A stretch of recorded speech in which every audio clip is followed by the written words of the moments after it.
ఏంటి గొడవ? Frustration sir.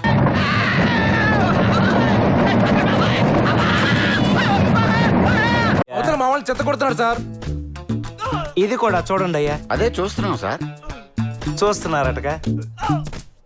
పైన వాళ్ళు మాకు డిస్టర్బెన్స్ చేస్తున్నారని చెప్పాను ప్రభాట్ గారు. అవును. అయితే వాళ్ళు ఖాళీ చేసి వెళ్ళిపోతారని చెప్పారు. మీరు ఖాళీ చేసి వెళ్ళిపోదాం చెప్పానా? ఖాళీ చేసి వెళ్ళిపోయారు ప్రభాట్ గారు. ఖాళీ చేసి ఇంకోసారి. అవును. అయితే వాళ్ళు ఖాళీ చేసి వెళ్ళిపోతారని చెప్పారు. మీరు ఖాళీ చేసి వెళ్ళిపోదాం చెప్పానా?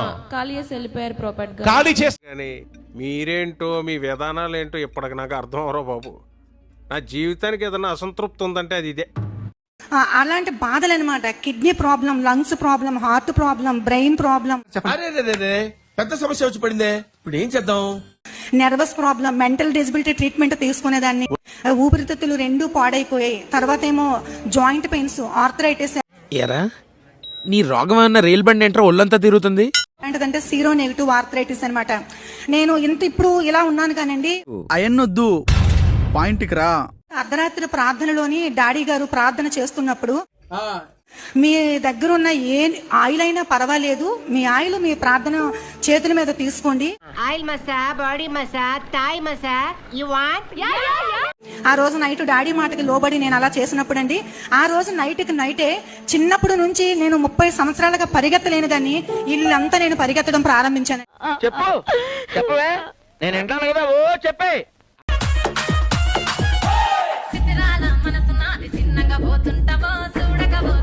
నాగరాజు గారు వేసుకోండి.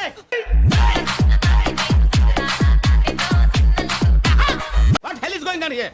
What do you think of this? Is it railway compartment or fish market? Common sense ఉన్న కదా.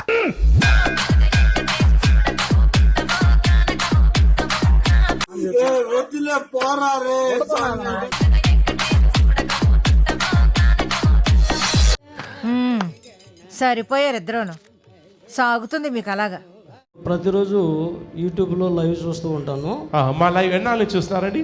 నేను 1 మంత్ నుంచి చూస్తున్నా అన్న. ఓకే. ఎందుకు అడుగుతుంటానిక? అయితే మన 19వ తారీఖుని మీరు పేరు పెట్టి పిలిచారు. మిమ్మల్ని లైవ్ లో పేరు పెట్టి పిలిచారు. ఏమని? ఏంటి బాబా అన్న? ఇంకోసారి అన్న.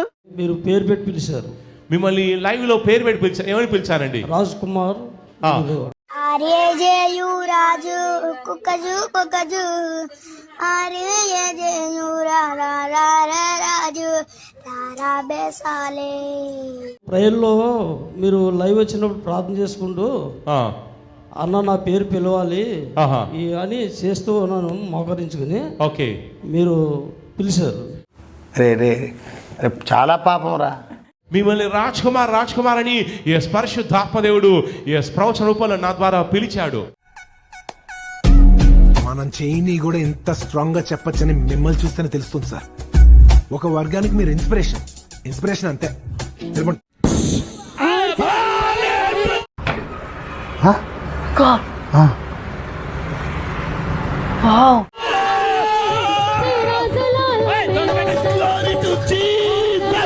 ఇంకా ఆలస్యం చేయకుండా మీ అందరిని పిచ్చాసుపత్రికి తోలేయాలరా.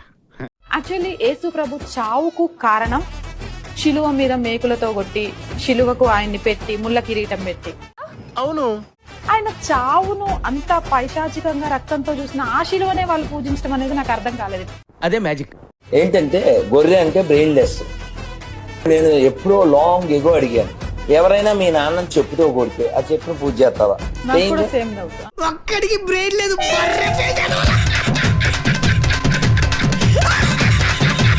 నాగేశ్వరరావు ఎవరు? Nageswararao white shirt. కమాన్, రెడీగా ఉండండి రా. అన్నదమ్ముళ్ళు భార్యలందరూ నన్ను లెక్క చేయట్లేదు గారు. అయ్యో, నన్ను కుక్కలు చూసినట్టు చూస్తున్నారు గారు. అయ్యయ్యో. సానుభూతి వద్దురా. తాగుతున్నావుగా? తాగుతున్నాయిగా. తాగుతున్నా, నన్ను లెక్క చేయ. ఇప్పుడు తాగున్నావుగా? తాగున్నాయా? నాకు తాగను మాట. అది అవదమ్మా. ప్రార్థన చేస్తున్నా నాగేశ్వర, నిన్ను దేవుని శక్తి తాకుద్ది. నాకేం కనపట్టలేదు.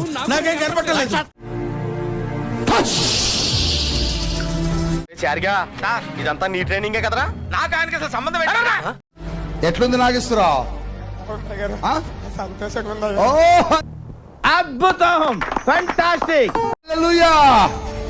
త్రాగుబోతులు కూడా మారిపోతున్నారు. తెలియకడుగుతున్నాను. తాగుబోతులు కూడా మారుతున్నారు.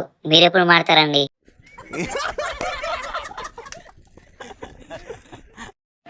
సౌమ్య, ఏసయ్య నీకు ఉద్యోగం ఇవ్వబోతున్నాడు. అయ్యి బాబోయ్, నిజమే? నాకు బుద్ధి కావట్లేదురా. వీడప్పుడే బీబీసీ రేంజ్ లో ఎంచుకుంటున్నాడు. తెంగరదో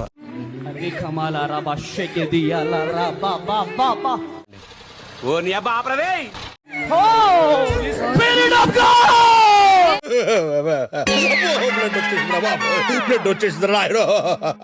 ఆ 3 గంటల 30 నిమిషాలు, 35, 40 నిమిషాల సమయంలో నాలో నుంచి నా ప్రాణం ఇలా వెళ్ళిపోయిందండి. అవునా? నిజమా? నేను చచ్చిపోయాను. నా బాడీని డాక్టర్ ప్యాక్ చేసేసాడు. ఆత్మలందరికీ కనపడవు. ఆత్మంటరా నాతో మాట్లాడుతుంది. మనిషి శరీరంలో ఒక మెదడు మాత్రము కొంత సమయం వరకు కొట్టుకుంటూ ఉంటుందండి. చచ్చిన తర్వాత కూడా దేవుని మాటల్ని స్మరిస్తే, ఎప్పుడైతే నేను ఆ విధంగా అడిగాను బ్రెయిన్ తోనండి.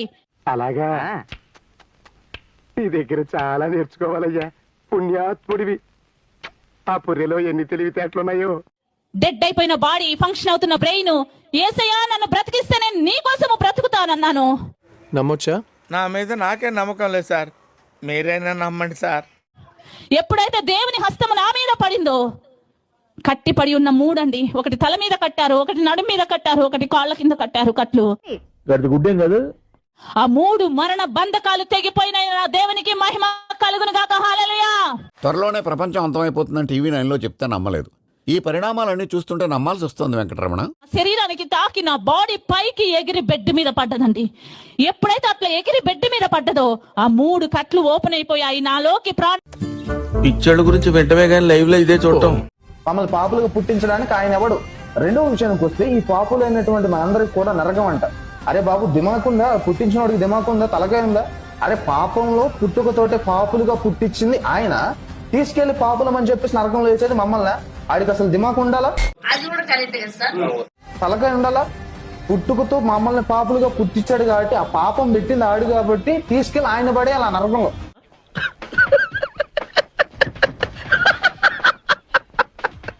పుట్టించేవాడైతే ప్రపంచం మొత్తం పాపులతో ఎందుకు నింపుతున్నాడు? అది కూడా వ్యాలిడ్ పాయింటే కదా. ప్రపంచం మొత్తం పాపులతో నింపే కంటే ఆపేయడం మంచిది కదా. మండుతున్నట్టుంది. ఇదంతా ఆయనే చేసేసి మళ్ళీ మీరు పాపులు కాబట్టి మిమ్మల్ని నరకంలో వేయాలని తీసుకెళ్లి నరకంలో వేస్తాడంట. ఏం దవడ మీద కొట్టేవాడు లేక? ఎవడైనా తెలిసి పాపంలో పుట్టడానికి ఇష్టపడతాడా? ఇష్టపడడు. ఎవ్వడు ఇష్టపడడు. మరి మా పుట్టుకి ఇలా ఉంటదన్న విషయం మాకు తెలియనప్పుడు నువ్వు పాపంలో పుట్టించి నువ్వు పాపివంటే లేచిపోయిన పిల్లలు తిరిగి వచ్చినట్లు బిగసగా పోయి చూస్తాడావు. చెప్పమేమ సంగతి? మాకెక్కడో మండిపోతుంది. నాకు అర్థం కావట్లేదు. ఆ కనపడితే ఆ పుట్టించిన వాడిని దవడ మీద 2 జరిసే అంత కోపం వస్తుంది. వేసేసాడు, బాగా వేసేసాడు. ఇంకా మేము వెళ్ళి రియాక్షన్ తీసుకుంటాం సార్. ఈ వీడియో నచ్చితే మీకు ఏం చేయాలో తెలుసు కదా. Like, share and subscribe.